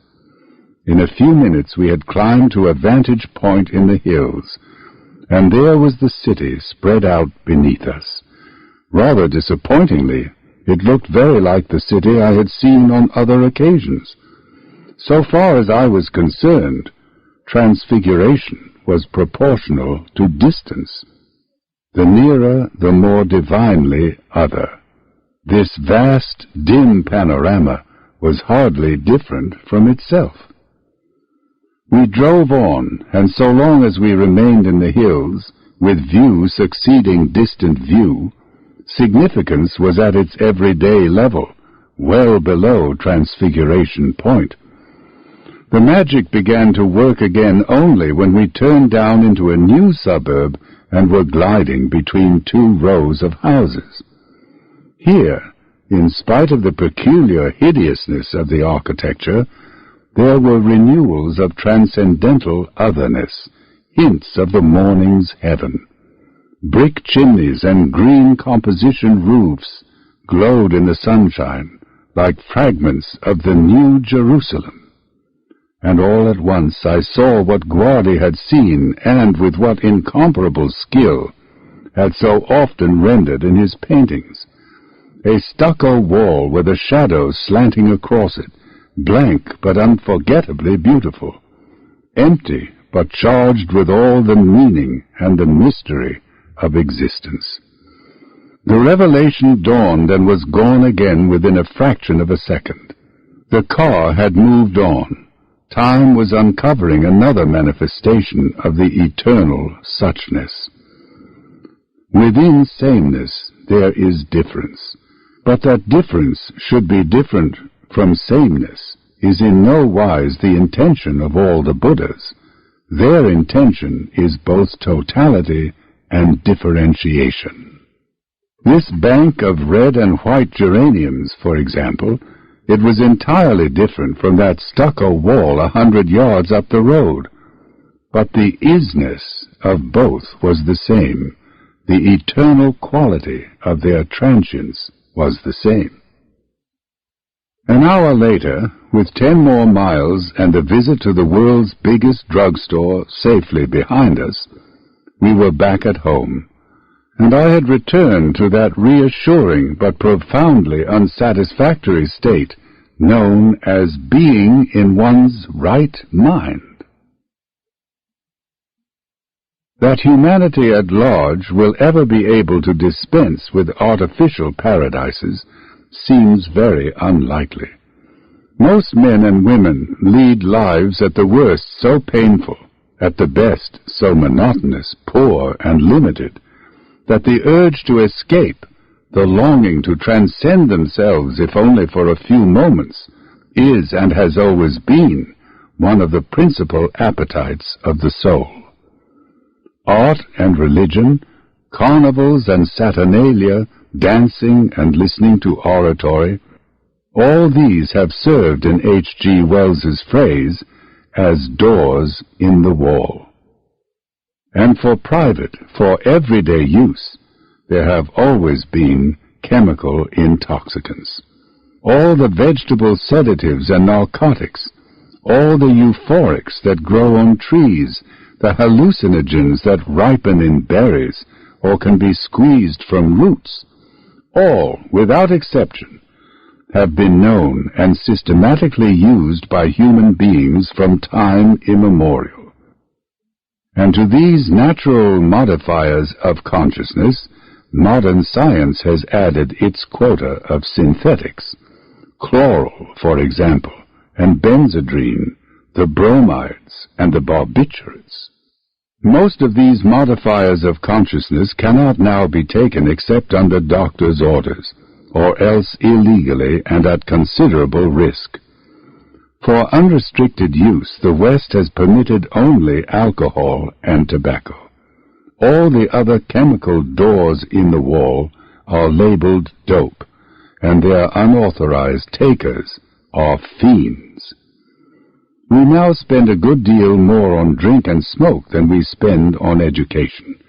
This, of course, is not surprising. The urge to escape from selfhood and the environment is in almost everyone almost all the time. The urge to do something for the young is strong only in parents, and in them only for the few years during which their children go to school. Equally unsurprising is the current attitude towards drink and smoke. In spite of the growing army of hopeless alcoholics, in spite of the hundreds of thousands of persons annually maimed or killed by drunken drivers, popular comedians still crack jokes about alcohol and its addicts. And in spite of the evidence linking cigarettes with lung cancer, practically everybody regards tobacco smoking as being hardly less normal and natural than eating. From the point of view of the rationalist utilitarian, this may seem odd. For the historian, it is exactly what you would expect. A firm conviction of the material reality of hell never prevented medieval Christians from doing what their ambition, lust, or covetousness suggested. Lung cancer, traffic accidents, and the millions of miserable and misery-creating alcoholics are facts even more certain than was in Dante's day the fact of the Inferno. But all such facts are remote and unsubstantial compared with the near, felt fact of a craving here and now for release or sedation, for a drink or a smoke. Ours is the age, among other things, of the automobile and of rocketing population. Alcohol is incompatible with safety on the roads, and its production, like that of tobacco, condemns to virtual sterility many millions of acres of the most fertile soil. The problems raised by alcohol and tobacco cannot, it goes without saying, be solved by prohibition. The universal and ever-present urge to self-transcendence is not to be abolished by slamming the currently popular doors in the wall. The only reasonable policy is to open other, better doors in the hope of inducing men and women to exchange their old bad habits for new and less harmful ones. Some of these other, better doors will be social and technological in nature, others religious or psychological, others dietetic, educational, athletic. But the need for frequent chemical vacations from intolerable selfhood and repulsive surroundings will undoubtedly remain.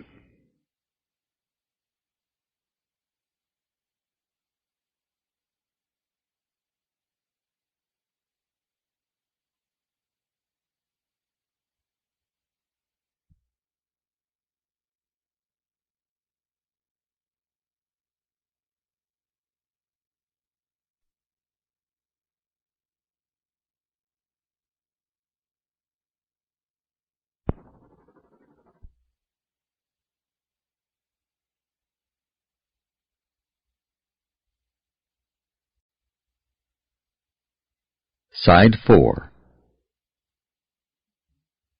What is needed is a new drug which will relieve and console our suffering species without doing more harm in the long run than it does good in the short.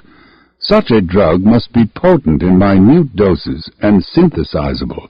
If it does not possess these qualities, its production, like that of wine, beer, spirits, and tobacco, will interfere with the raising of indispensable food and fibers.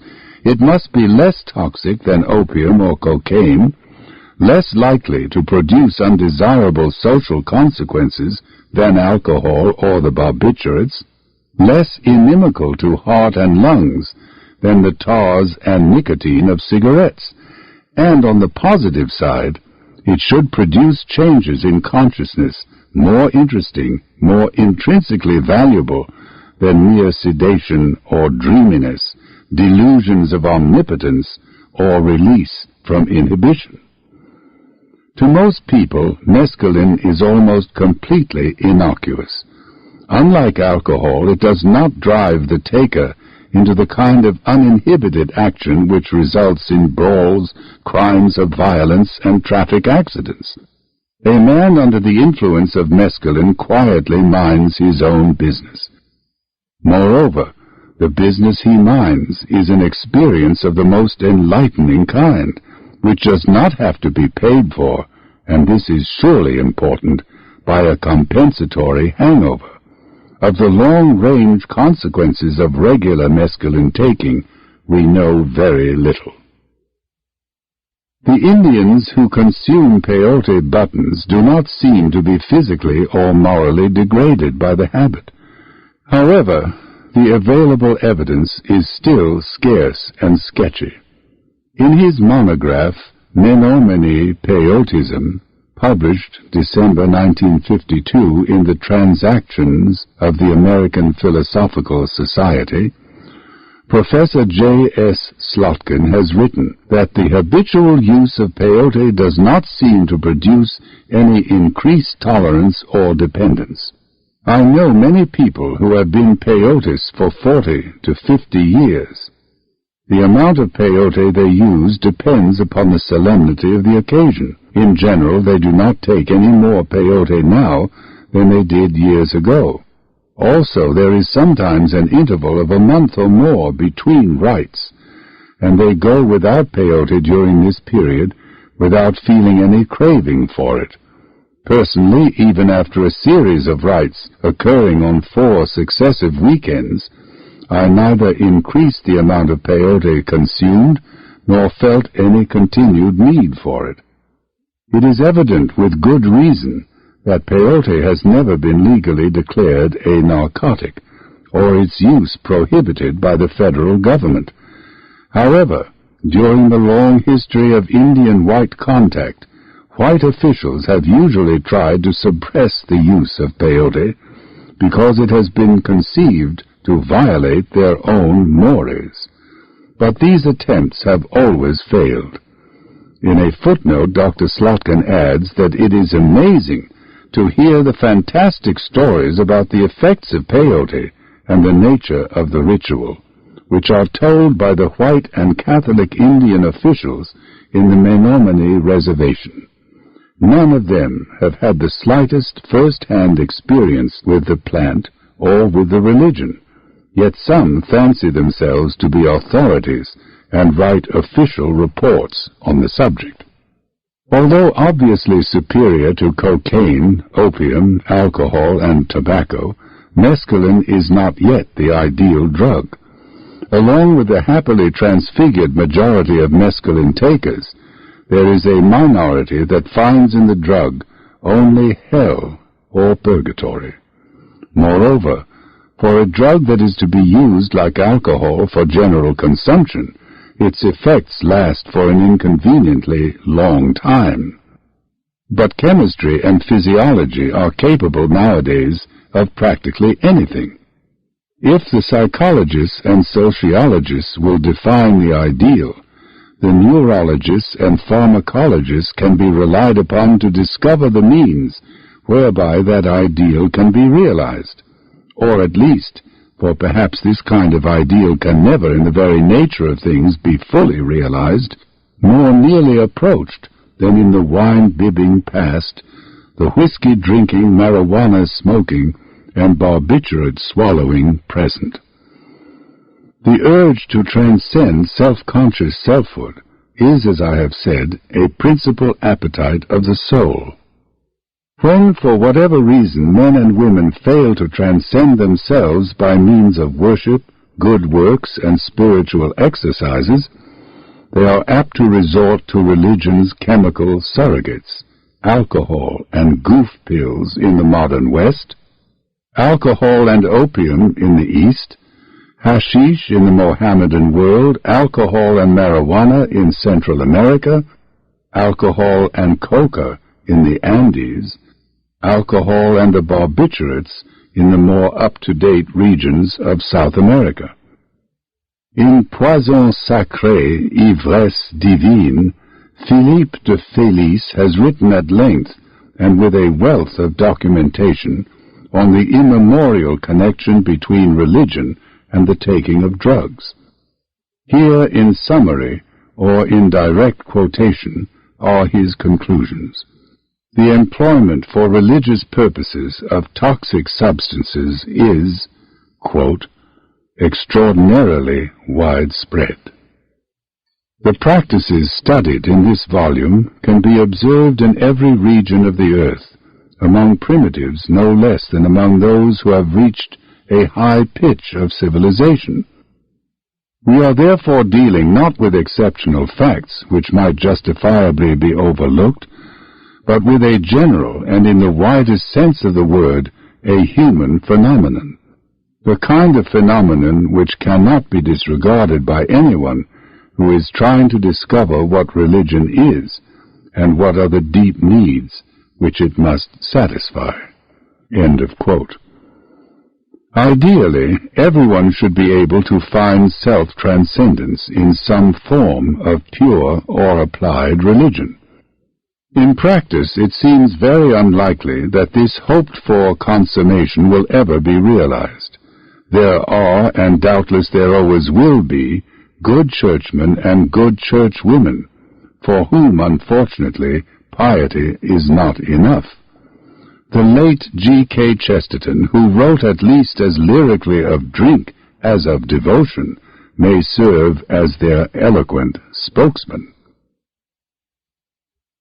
The modern churches, with some exceptions among the Protestant denominations, tolerate alcohol, but even the most tolerant have made no attempt to convert the drug to Christianity or to sacramentalize its use. The pious drinker is forced to take his religion in one compartment, his religion surrogate in another. And perhaps this is inevitable.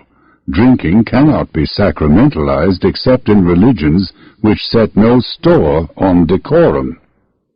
The worship of Dionysus, or the Celtic god of beer, was a loud and disorderly affair. The rites of Christianity are incompatible with even religious drunkenness. This does no harm to the distillers, but is very bad for Christianity. Countless persons desire self-transcendence, and would be glad to find it in church. But alas, the hungry sheep look up and are not fed. They take part in rites, they listen to sermons, they repeat prayers, but their thirst remains unassuaged. Disappointed, they turn to the bottle. For a time at least, and in a kind of way, it works. Church may still be attended, but it is no more than the musical bank of Butler's Air One. God may still be acknowledged, but he is God only on the verbal level, only in a strictly Pickwickian sense. The effective object of worship is the bottle, and the sole religious experience is that state of uninhibited and belligerent euphoria which follows the ingestion of the third cocktail. We see then that Christianity and alcohol do not and cannot mix. Christianity and mescaline seem to be much more compatible. This has been demonstrated by many tribes of Indians from Texas to as far north as Wisconsin. Among these tribes are to be found groups affiliated with the Native American Church, a sect whose principal rite is a kind of early Christian agape, or love feast, where slices of peyote take the place of the sacramental bread and wine. These Native Americans regard the cactus as God's special gift to the Indians, and equate its effects with the workings of the divine spirit. Professor J.S. Slotkin, one of the very few white men ever to have participated in the rites of a peyotist congregation, says of his fellow worshippers that they are, quote, certainly not stupefied or drunk. They never get out of rhythm or fumble their words as a drunken or stupefied man would do. They are all quiet, courteous, and considerate of one another. I have never been in any white man's house of worship where there is either so much religious feeling or decorum. End of quote. And what, we may ask, are these devout and well-behaved peyotists experiencing? Not the mild sense of virtue which sustains the average Sunday churchgoer through 90 minutes of boredom, not even those high feelings inspired by thoughts of the Creator and the Redeemer, the Judge and the Comforter, which animate the pious. For these Native Americans, religious experience is something more direct and illuminating, more spontaneous, less the homemade product of the superficial, self-conscious mind. Sometimes, according to the reports collected by Dr. Slotkin, they see visions which may be of Christ himself. Sometimes they hear the voice of the Great Spirit.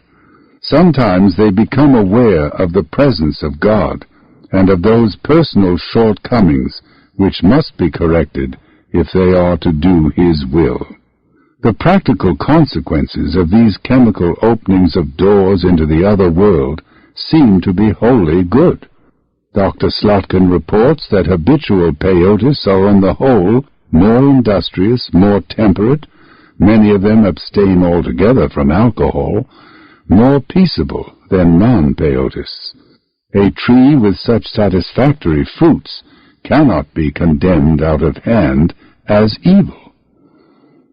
In sacramentalizing the use of peyote, the Indians of the Native American Church have done something which is at once psychologically sound and historically respectable. In the early centuries of Christianity, many pagan rites and festivals were baptized, so to say, and made to serve the purposes of the Church.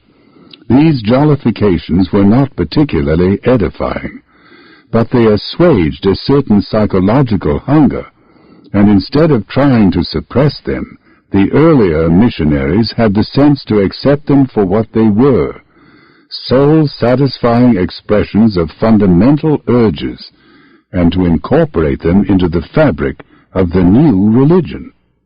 What the Native Americans have done is essentially similar. They have taken a pagan custom, a custom incidentally far more elevating and enlightening than most of the rather brutish carousals and mummeries adopted from European paganism, and given it a Christian significance. Though but recently introduced into the northern United States, peyote eating and the religion based upon it have become important symbols of the red man's right to spiritual independence. Some Indians have reacted to white supremacy by becoming Americanized, others by retreating into traditional Indianism. But some have tried to make the best of both worlds, indeed of all the worlds, the best of Indianism, the best of Christianity, and the best of those other worlds of transcendental experience where the soul knows itself as unconditioned and of like nature with the divine. Hence the Native American Church. In it, two great appetites of the soul, the urge to independence and self-determination, and the urge to self-transcendence, were fused with and interpreted in the light of a third, the urge to worship, to justify the ways of God to man, to explain the universe by means of a coherent theology. Quote, "Lo, the poor Indian whose untutored mind clothes him in front, but leaves him bare behind." End of quote. But actually it is we, the rich and highly educated whites, who have left ourselves bare behind. We cover our anterior nakedness with some philosophy, Christian, Marxian, Freudo-physicalist, but abaft we remain uncovered, at the mercy of all the winds of circumstance. The poor Indian, on the other hand, has had the wit to protect his rear by supplementing the fig leaf of a theology with the breech clout of transcendental experience. I am not so foolish as to equate what happens under the influence of mescaline or of any other drug, prepared or in the future preparable, with the realization of the end and ultimate purpose of human life, enlightenment, the beatific vision. All I am suggesting is that the mescaline experience is what Catholic theologians call a gratuitous grace, not necessary to salvation, but potentially helpful, and to be accepted thankfully if made available.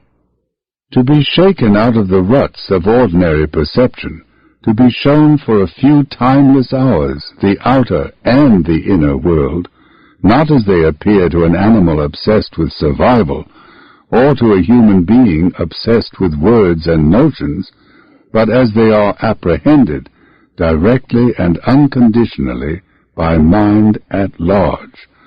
This is an experience of inestimable value to everyone, and especially to the intellectual. For the intellectual is by definition the man for whom, in Goethe's phrase, the word is essentially fruitful. He is the man who feels that what we perceive by the eye is foreign to us as such, and need not impress us deeply. And yet, Though himself an intellectual and one of the supreme masters of language, Goethe did not always agree with his own evaluation of the word. "We talk," he wrote in middle life, "far too much. We should talk less and draw more.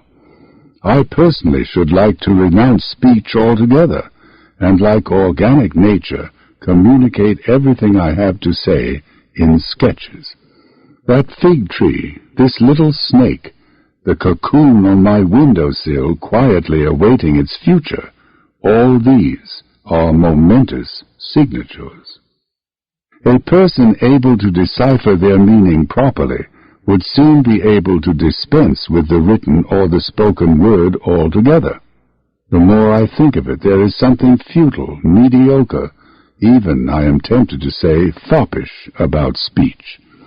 By contrast, how the gravity of nature and her silence startle you when you stand face to face with her, undistracted, before a barren ridge or in the desolation of the ancient hills. End of quote. We can never dispense with language and the other symbol systems, for it is by means of them, and only by their means, that we have raised ourselves above the brutes to the level of human beings. But we can easily become the victims as well as the beneficiaries of these systems. We must learn how to handle words effectively, but at the same time we must preserve and, if necessary, intensify our ability to look at the world directly, and not through that half-opaque medium of concepts, which distorts every given fact into the all-too-familiar likeness of some generic label or explanatory abstraction. Literary or scientific, liberal or specialist, all our education is predominantly verbal, and therefore fails to accomplish what it is supposed to do. Instead of transforming children into fully developed adults, it turns out students of the natural sciences who are completely unaware of nature as the primary fact of experience. It inflicts upon the world students of the humanities who know nothing of humanity, their own or anyone else's. Gestalt psychologists, such as Samuel Renshaw, have devised methods for widening the range and increasing the acuity of human perceptions. But do our educators apply them? The answer is no. Teachers in every field of psychophysical skill, from seeing to tennis, from tightrope walking to prayer, have discovered by trial and error the conditions of optimum functioning within their special fields. But have any of the great foundations financed a project for coordinating these empirical findings into a general theory and practice of heightened creativeness? Again, so far as I am aware, the answer is no. All sorts of cultists and queer fish teach all kinds of techniques for achieving health, contentment, peace of mind, and for many of their hearers, many of these techniques are demonstrably effective. But do we see respectable psychologists, philosophers, and clergymen boldly descending into those odd and sometimes malodorous wells, at the bottom of which poor truth is so often condemned to sit? Yet once more the answer is no. And now look at the history of mescaline research. 70 years ago, men of first-rate ability described the transcendental experiences which come to those who, in good health, under proper conditions, and in the right spirit, take the drug. How many philosophers, how many theologians, how many professional educators have had the curiosity to open this door in the wall? The answer, for all practical purposes, is none. In a world where education is predominantly verbal, highly educated people find it all but impossible to pay serious attention to anything but words and notions. There is always money for, there are always doctorates in, the learned foolery of research, into what for scholars is the all-important problem. Who influenced whom to say what when? Even in this age of technology, the verbal humanities are honored. The non-verbal humanities, the arts of being directly aware of the given facts of our existence, are almost completely ignored. A catalogue, a bibliography, a definitive edition of a third-rate versifier's ipsissima verba, a stupendous index to end all indexes, any genuinely Alexandrian project is sure of approval and financial support. But when it comes to finding out how you and I, our children and grandchildren, may become more perceptive, more intensely aware of inward and outward reality, more open to the spirit, less apt by psychological malpractices to make ourselves physically ill, and more capable of controlling our own autonomic nervous system, when it comes to any form of non-verbal education more fundamental and more likely to be of some practical use than Swedish drill, no really respectable persons in any really respectable university or church will do anything about it. Verbalists are suspicious of the non-verbal. Rationalists fear the given non-rational fact. Intellectuals feel that what we perceive by the eye or in any other way is foreign to us as such and need not impress us deeply. Besides, this matter of education in the non-verbal humanities will not fit into any of the established pigeonholes. It is not religion, not neurology, not gymnastics, not morality or civics, not even experimental psychology. This being so, the subject is for academic and ecclesiastical purposes non-existent, and may safely be ignored altogether, or left with a patronizing smile to those whom the Pharisees of verbal orthodoxy call cranks, quacks, charlatans, and unqualified amateurs. I have always found, Blake wrote rather bitterly, that angels have the vanity to speak of themselves as the only wise. This they do with a confident insolence sprouting from systematic reasoning. Systematic reasoning is something we could not, as a species or as individuals, possibly do without. But neither, if we are to remain sane, can we possibly do without direct perception. The more unsystematic the better of the inner and outer worlds into which we have been born. This given reality is an infinite which passes all understanding, and yet admits of being directly and in some sort totally apprehended. It is a transcendence belonging to another order than the human, and yet it may be present to us as a felt immanence, an experienced participation. To be enlightened is to be aware always of total reality in its immanent otherness, to be aware of it and yet to remain in a condition to survive as an animal, to think and feel as a human being, to resort whenever expedient to systematic reasoning. Our goal is to discover that we have always been where we ought to be. Unhappily, we make the task exceedingly difficult for ourselves.